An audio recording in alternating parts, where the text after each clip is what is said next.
নমস্কার বন্ধুরা, শ্রাবণীস রান্নাঘরে সবাইকে স্বাগত জানাই। আশা করি সবাই ভালো আছেন, সুস্থ আছেন। আমি আজকে নিয়ে এলাম একটু অন্য রকমের একটা রেসিপি, শাপলার শুক্তো। শুনতে হয়তো মনে হচ্ছে যে শাপলা দিয়ে কি আবার শুক্তো হয়, কিন্তু আসলে এটা এমন একটা রেসিপি যেটা একবার খেলে মনে থাকবে চিরদিন। শাপলা দিয়ে এমন সুন্দর একটা শুক্তো হয় অনেকেই জানে না। এটা আমার শাশুড়ি মায়ের কাছ থেকে শেখা, তাই আজ আমি দেখাবো একদম সহজভাবে ঘরে কিভাবে বানানো যায়। আর মাঝে মাঝে কিছু টিপস বলবো যাতে রান্নাটা আরও মজাদার হয়। তাহলে চলো আর দেরি না করে শুরু করি আজকের এই রেসিপি, শাপলার শুক্তো।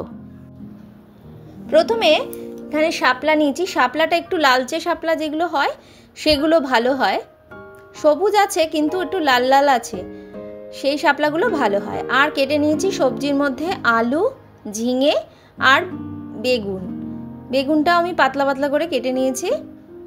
আর শাপলাটা এক আটি দিয়েছি। শাপলার ছালটা ছুলে ছোট ছোট করে কেটে নিয়েছি, ভালো করে ধুয়ে নিয়েছি। শাপলাগুলো দিয়ে এবার লবণ মাখিয়ে রাখলাম। যেহেতু একটু জলসা শাপলা, তাই একটু লবণ মাখিয়ে রাখলে জলটা বেরিয়ে যায়। মশলার মধ্যে দিচ্ছি কালো সর্ষে 1 চামচ, সাদা সর্ষে 1 চামচ আর চালমগজ হচ্ছে 2 চামচ। এটা আমি বেটে নেব। কড়াইতে তেল বসিয়েছি, সর্ষের তেল দিয়ে দিলাম, 2টো তেজপাতা। ফোড়নে দেব 1 চামচ হচ্ছে কালো সর্ষে, 1 চামচ হচ্ছে মেথি আর 1 চামচ রাঁধুনি দিয়ে দিলাম। এখানে একটা কথা বলি, এখানে আপনারা ফোড়ন দেওয়ার আগে মটর ডালের বড়ি বাজারে কিনতে পাওয়া যায় ছোট ছোট, সেগুলো ভেজে রাখতে পারেন, এই শুক্তোর মধ্যে দেওয়া যায়। বা মটর ডাল ভিজিয়ে রেখেও বড়া করে এই শুক্তোর মধ্যে দেওয়া যায়। যাই হোক, ফোড়নটা থেকে যখন সুন্দর গন্ধ বেরোবে তখন আলুগুলো দিয়ে দিলাম। আলুগুলো কিন্তু আমি একটু সিদ্ধ করে নিয়েছি। আলুটা একটু শক্ত বলে আলুটা একটু সিদ্ধ করে নিয়েছি। যেহেতু ঝিঙা, বেগুন, শাপলা কোনোটাই বেশি সিদ্ধ হতে সময় লাগে না, তাই আলুটা একটু সিদ্ধ করে নিয়েছি। অল্প ভাজা হয়ে গেলে আলুগুলো এবার দিয়ে দেবো ঝিঙেগুলো।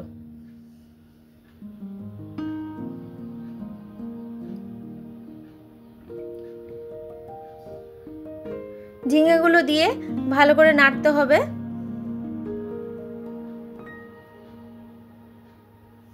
এই রান্নাটা খুব তাড়াতাড়ি হয়ে যায়।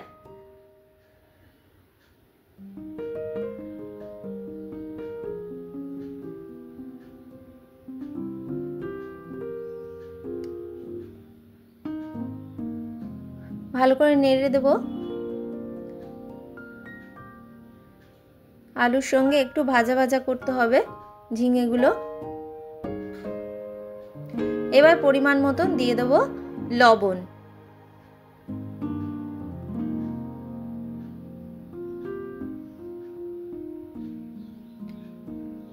আর দিয়ে দেব অল্প সামান্য একটু হলুদ দিয়ে ভালো করে নাড়ব।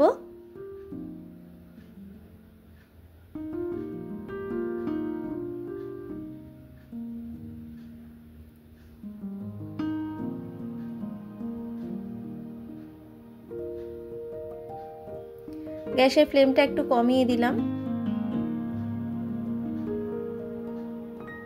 এবার দিয়ে দেব প্রথমে যে লবণ মাখিয়ে রেখেছিলাম শাপলাগুলো, সেই জল বেরিয়েছে প্রচুর, সেই জল থেকে চিপড়িয়ে শাপলাগুলোকে দিতে হবে।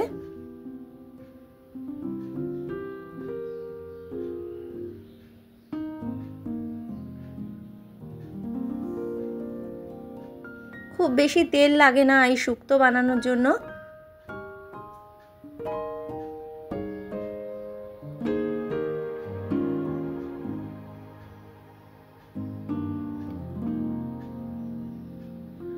সব শাপলাগুলো দেওয়া হয়ে গেছে। আমি এখানে চিনি দিয়ে দিলাম 2 চামচের মতন। যেহেতু শাপলাতে লবণ মাখানো ছিল, তাই পরে লবণটা চেক করে দিতে হবে। ভালো করে নেড়ে দেব। এরকমভাবেই নাড়তে হবে, ঢাকা দেয়া যাবে না। ঢাকা দিলেই অনেক জল বেরোবে, শাপলা থেকে, আর শাপলাটা বেশি সেদ্ধ হয়ে যাবে, তাই এরকমভাবে নাড়তে নাড়তে অনেকটাই কমে যাবে সবজিগুলো। অনেকটাই সবজি সিদ্ধ হয়ে গেছে। এরপরে বাটা মশলাগুলো দিয়ে দিতে হবে।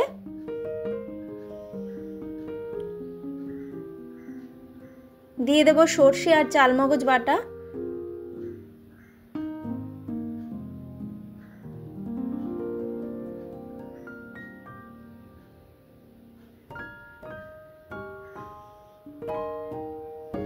দিয়ে ভালো করে নেড়ে দেব।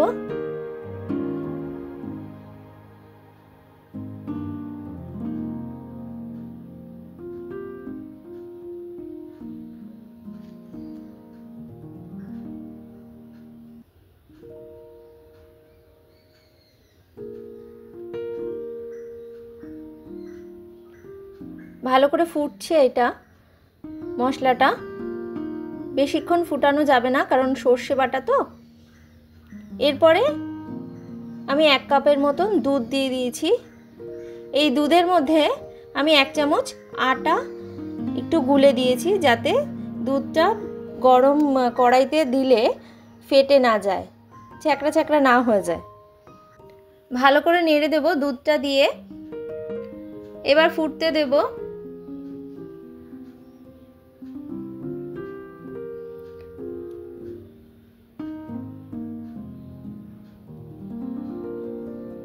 মশলার বাটিটা ধুয়ে অল্প একটু জল দিলাম, কিন্তু বেশি জল দেয়া যাবে না, সব সবজি প্রায় সিদ্ধ হয়ে গেছে।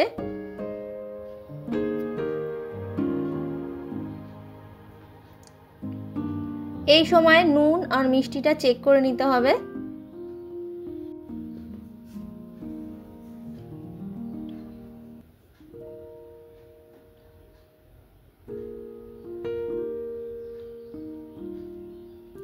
গ্যাসের ফ্লেমটা কিন্তু আমি হাই করে দিয়েছি। ভালো করে ফুটবে ঝোলটা।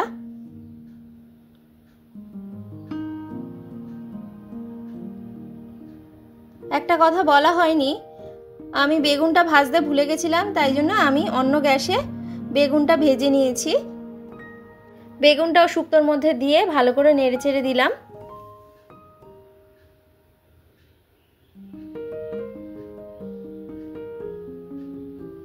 এরপরে গ্যাসের ফ্লেমটা একটু কমিয়ে দেব।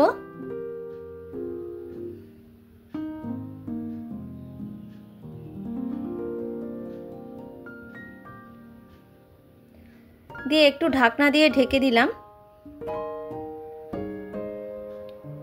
অল্প সময়ের জন্য ঢাকনা দিয়ে ঢেকে দিয়েছিলাম। এরপরে দিয়ে দিলাম আদা বাটা।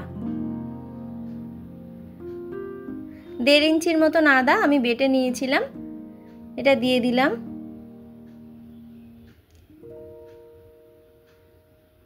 দিয়ে ভালো করে মিশিয়ে নিলাম।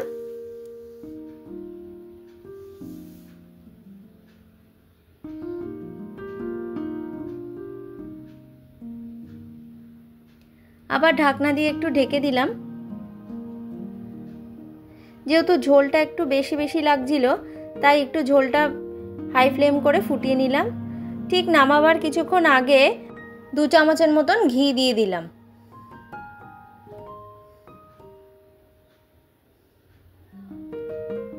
দিয়ে ভালো করে ঘিটা মিশিয়ে দিলাম শুক্তোর সঙ্গে।